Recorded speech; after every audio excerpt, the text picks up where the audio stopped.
Chers fidèles, quelques annonces aujourd'hui, dimanche 60e. Demain, Sainte Agathe, Vierge et Martyre. Mardi, Saint-Tite, vécu confesseur. Mémoire de Sainte Dorothée, Vierge et Martyre. Mercredi, Saint Romuald, abbé. Jeudi, Saint Jean de Matha, confesseur. Vendredi, Saint Cyril, évêque d'Alexandrie et père de l'Église. Mémoire de Sainte Apolline, Vierge et Martyre. Samedi, Sainte Scolastique, Vierge, qui a fondé la branche féminine de bénédictin. Dimanche de la 15e. Et après, donc, le carême commence avec le mercredi de cendre.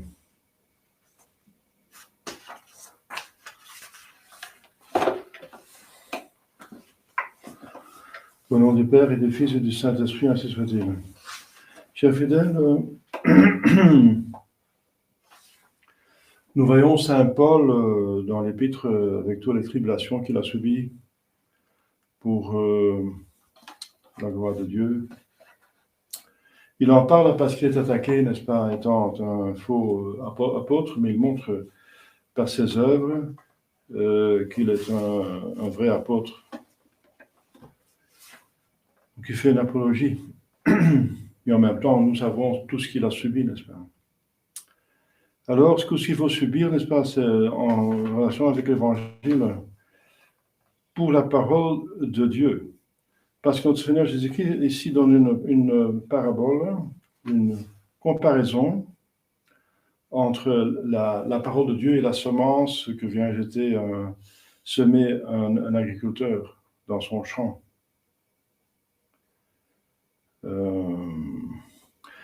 La première semence, c'est les catégories de personnes, n'est-ce pas, qui reçoivent la semence, ça veut dire la parole de Dieu.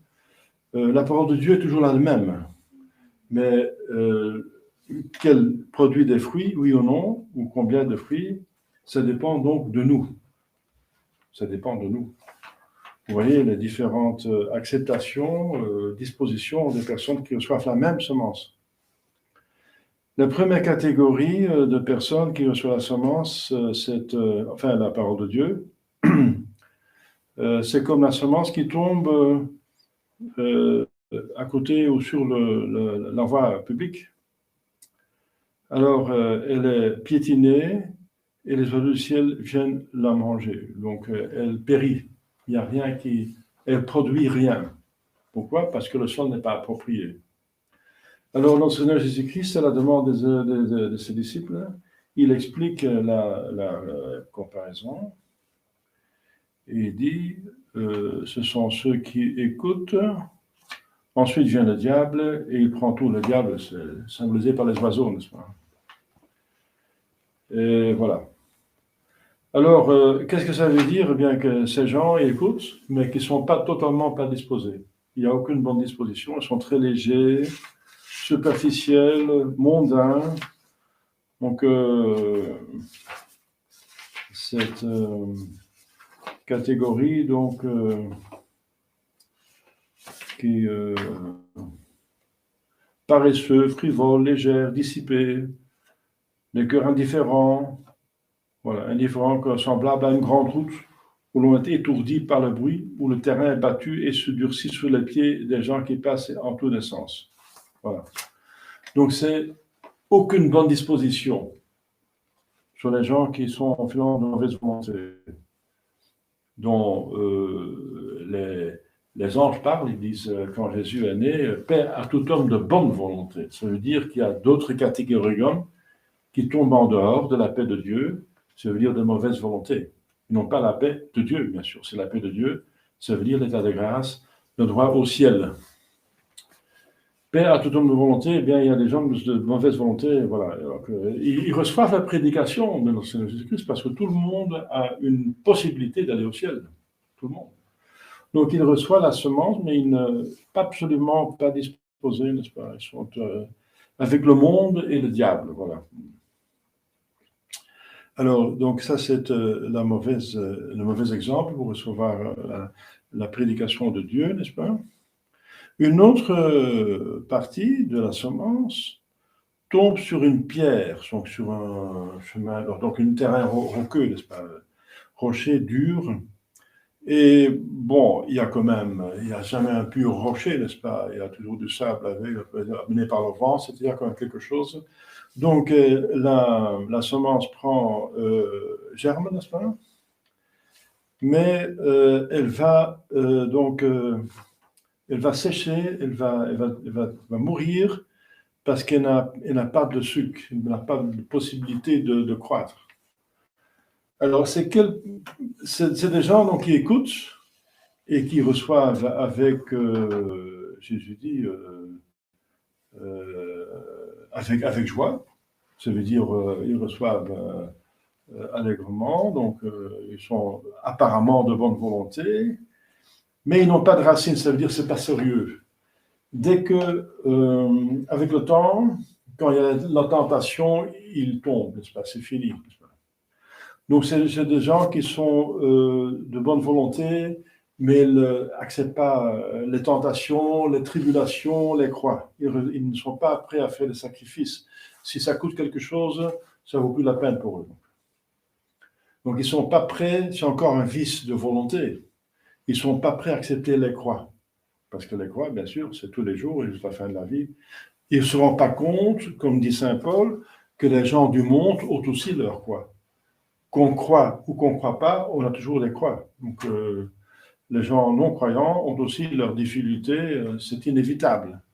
Mais là, expressément, accepter une croix, ça veut dire quelque chose qui vous contredit les 10 commandements de Dieu, d'être patient dans les épreuves, d'accepter toutes les contrariétés avec patience.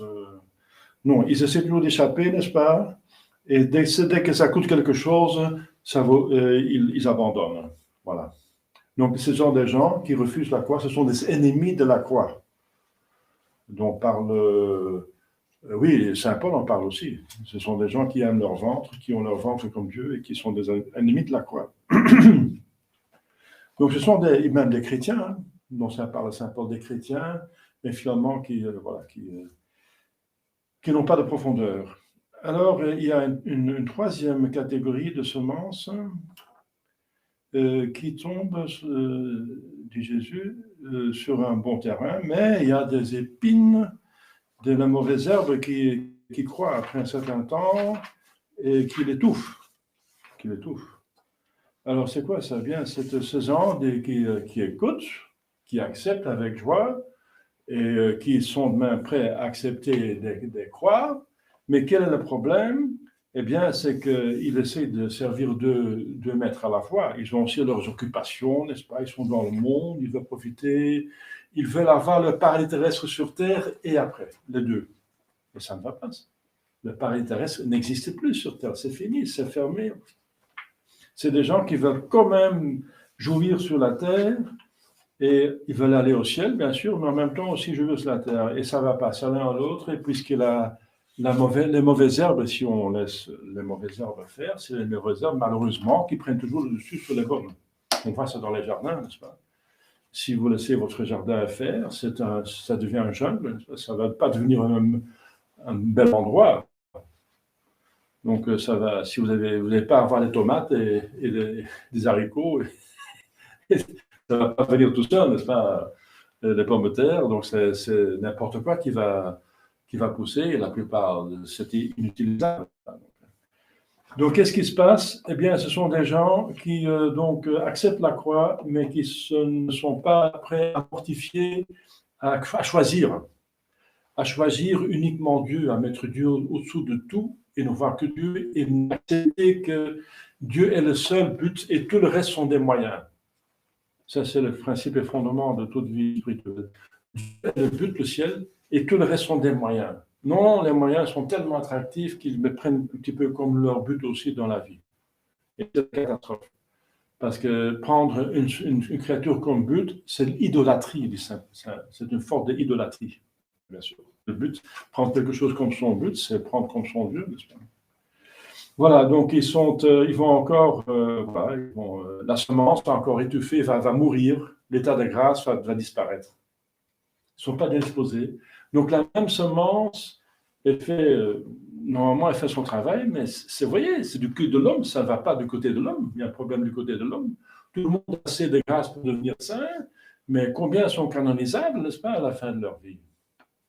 Eh bien, c'est la quatrième catégorie, n'est-ce pas, la bonne terre. Enfin, il y en a quand même, bien sûr. C'est la quatrième. Une bonne âme terre, ça veut dire la bonne terre, ça veut dire un cœur. La terre symbolise le cœur de l'humain, qui ont donc des excellentes dispositions. Donc ils acceptent, ils écoutent, ils acceptent avec joie comme la première catégorie, mais ils acceptent aussi les croix, les contrariétés, les prix qu'il faut payer, n'est-ce pas, pour suivre. C'est contre la deuxième catégorie. Ils sont aussi prêts à laisser tomber d'autres choses très intéressantes, n'est-ce pas? Par exemple, moi-même, pour aller au séminaire, j'ai dû laisser tomber une carrière extraordinaire. Enfin, je devenais millionnaire, n'est-ce pas? Je peux le dire, n'est-ce pas? J'ai laissé tomber cette carrière pour devenir prêtre. Donc, il faut faire le choix. Et les gens de la firme m'ont dit, vous êtes fou. Oui, je suis fou de Dieu, n'est-ce pas? Donc, il faut faire un choix dans la vie. Donc, et parfois, ce sont des choix importants. Des choix importants. Et enfin, il faut choisir. Voilà. Il faut choisir le meilleur. Voilà. Et le meilleur, c'est Dieu, bien sûr, puisque c'est pour l'éternité. Et tout le reste, c'est passager, n'est-ce pas? Et donc, ils sont prêts à choisir, à laisser tomber des choses agréables, attirantes. Et maintenant, bien sûr, le monde, avec la technique, est très attire les gens avec beaucoup de choses, avec des spectacles, avec des choses. Les gens ont beaucoup d'addictions, il y a beaucoup de possibilités d'addiction.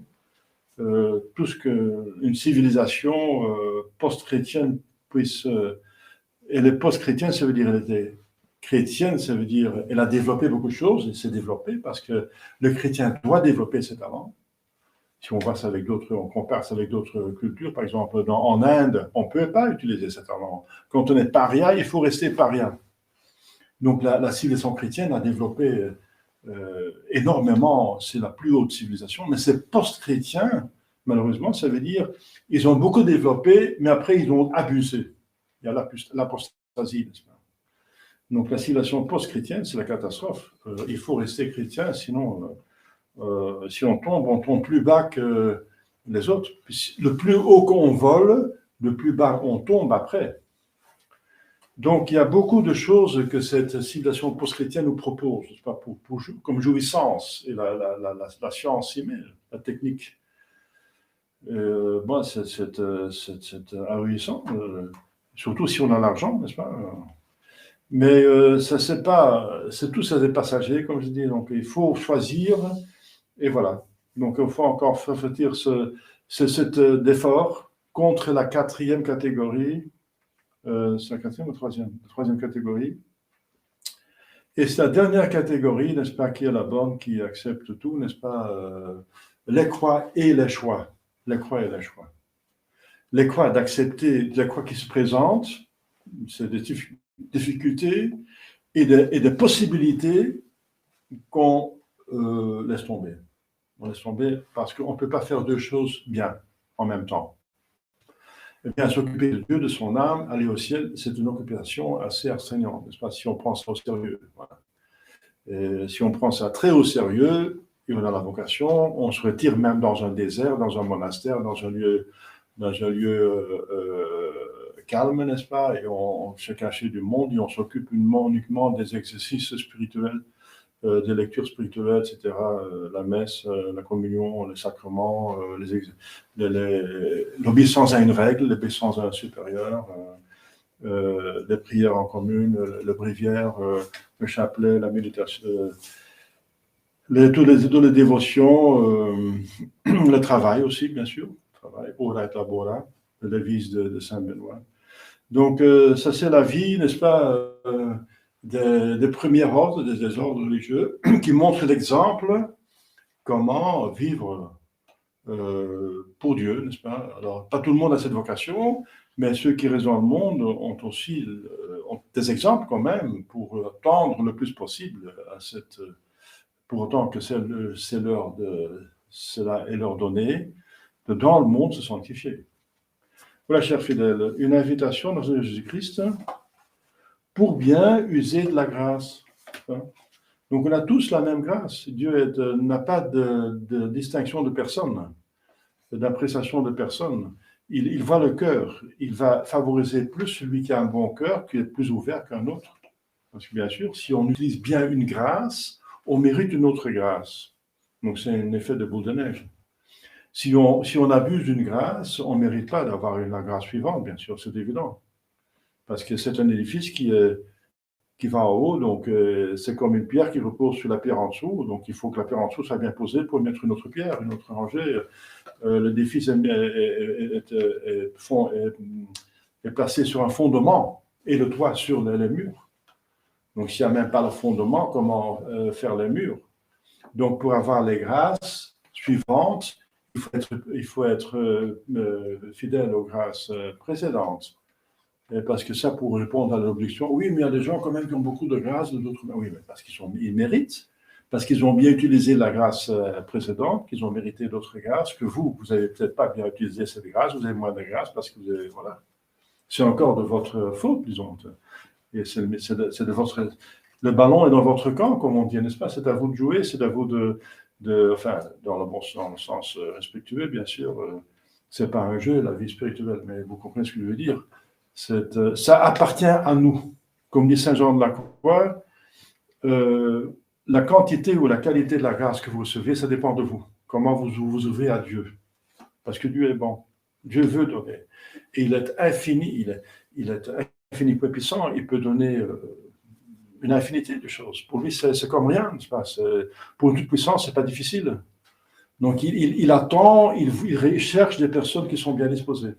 Voilà. Demandons à la Sainte Vierge, qui a donné l'exemple de la disposition maximale, que me soit faite selon votre volonté, mais vraiment poussée jusqu'au bout, n'est-ce pas? Bien demandons-lui pour bien la limiter. Au nom du Père et du Fils et du Saint-Esprit, ainsi que